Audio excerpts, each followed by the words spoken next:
In this video, I'm going to be answering your question on, is fair money banned in Nigeria?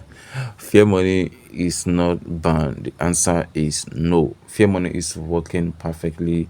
It's not banned. Almost everyone is using the app to borrow money and to do transactions. The app is actually working perfectly, and no one blocked or banned the app because it doesn't have bad records so far. People are being able to borrow money, and you can't just compare fair money to some other apps that only give loan to people. There are a lot of features inside fair money. You can see you can transfer money, add money, and they also have an ATM card that you can request for, which of course you can use to withdraw money at any physical or nearest ATM machine within your area. So fair money is not banned, and the app is actually working perfectly. So you can check it out and also use the app today.